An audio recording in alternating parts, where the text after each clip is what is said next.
इस शरीर में एक एक चक्र से उठती हुई ऊर्जा इड़ा से पिंगला, पिंगला से इड़ा में सुषुम्ना से होते हुए विचरण करती है, रेचक, कुंभक और पूरक को धारण करती है।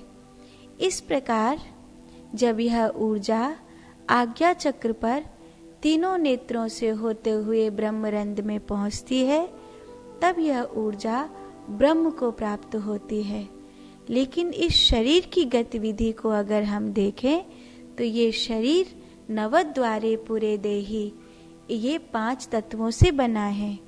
इस शरीर में अग्नि तत्व है, इस शरीर में जल तत्व है, इस शरीर में वायु तत्व है, इस शरीर में आकाश तत्व है, इस शरीर में पृथ्वी तत्व है। इस शरीर का अगर एक भी तत्व निर्बल पड़ता है तो ये शरीर धीरे धीरे धीरे धीरे रोगग्रस्त हो जाता है। अगर इस शरीर में जल की मात्रा कम हो गई या अधिक हो गई, अग्नि की मात्रा कम हो गई या अधिक हो गई, पृथ्वी तत्व की मात्रा अधिक हो गई या कम हो गई, इस शरीर में कोई भी तत्व हो, अगर वो अधिक हो जाएगा तो भी यह शरीर सहनीय नहीं है, और वो कम हो जाएगा तो भी ये शरीर सहनीय नहीं है। भगवान कृष्ण ने गीता जी में अर्जुन को यही बात कही थी, नैनम छिंदन्ति शस्त्राणि नैनम दहति पावक नैनम क्लेदयन्ति आप न शोषयति न मारुताः। ये शरीर अग्नि, ये आत्मा अग्नि में जलाया नहीं जा सकता, आत्मा को तलवारों से छेदा नहीं जा सकता, शरीर को मारा जा सकता है।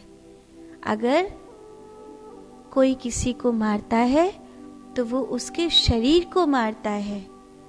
दत्तात्रेय भगवान कह रहे हैं, शरीर 5 तत्वों से बना है, ये शरीर तन्मात्राओं से बना है, ये इंद्रियों का ताना बना है। मैं आत्मस्वरूप हूँ, मैं आत्मस्वरूप हूँ। आत्मस्वरूप होना यह एक विज्ञान है, तो इसे जान, क्योंकि आत्मा जो है वो अग्नि और वायु से रहित है, पृथ्वी और जल से रहित है, आवागमन से रहित है, वह आकाश के समान अत्यंत विशाल है और अनंत है।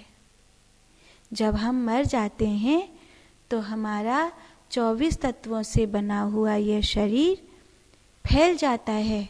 मिट्टी मिट्टी में मिल गई, अग्नि अग्नि में मिल गया, वायु वायु में मिल गया, जल जल में मिल गया, आकाश आकाश में मिल गया, तन्मात्राएं समा गईं, इंद्रियां समा गईं। फिर हमारा केवल और केवल विचार शरीर, जिसे सूक्ष्म शरीर भी कहते हैं, वही विचरण करता है। तथापि जब फिर से हम जन्म लेते हैं तो किसी जीवात्मा का आवाहन किया जाता है। जब कोई जीवात्मा आवाहित होती है तब उस जीवात्मा के आवाहित होने पर उस जीवात्मा को वो विचार शरीर मिलता है, जिस विचार शरीर को उस जीवात्मा ने कभी किसी कल्प में त्याग दिया था, और फिर वो 5 तत्व उसे मिलते हैं जो 5 तत्व कभी इस विचार शरीर ने त्याग दिए थे सूक्ष्म शरीर के रूप में। और ये सब जब इकट्ठे हो जाते हैं तब उन हजारों अणुओं में से, पिता के वीर्य में जो हजारों अणु होते हैं, उन हजारों अणु में से जिस अणु के पास ये सभी चीजें एकत्रित हो जाती हैं, वो जन्म का पात्र बन जाता है और माता के गर्भ में अंड के रूप में सृजित होने लगता है, पनपने लगता है। इसमें उस दंपति के परिवार के ग्रह नक्षत्र भी काम करते हैं। उस अणु के सृजन होने में उस अणु का प्रारब्ध भी काम करता है, उस परिवार के पितृ आदि भी कार्य करते हैं, उसका वास्तु भी काम करता है। और यूं समझो नियति का जर्रा जर्रा, जिससे एक सिस्टम है। आपने अपना मोबाइल फोन खोला तो आपके मोबाइल फोन में पूरी सृष्टि एक सिस्टम के रूप में आपके लिए काम कर रही है।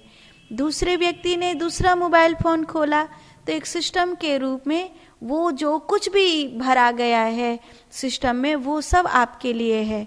अब आप कहो कि एक व्यक्ति के मोबाइल फोन में अगर कोई सर्च कर रहा है और उसको प्रश्नों के उत्तर दे रहा है तो वो मुझे कैसे देगा। लेकिन एक ही समय में अगर गूगल से 50 लाख आदमी प्रश्न पूछ रहे हैं तो उन 50 लाख व्यक्तियों को गूगल एक ही समय में उत्तर देगा। तो आपके फोन में अगर इतना सिस्टम हो सकता है तो ब्रह्मांड में इतना बड़ा सिस्टम क्यों नहीं हो सकता कि एक अणु के लिए, एक गर्भ शिशु के लिए पूरा ब्रह्मांड उसी तरीके से काम करे जिस तरीके से उसका सृजन होना है। तो इस सत्य को जो समझ जाता है, ये एक विज्ञान है, इस विज्ञान को जो समझ जाता है वह इससे मुक्त होने के लिए आकाश के समान अत्यंत विशाल एवं अनंत होने को सज्ज हो जाता है।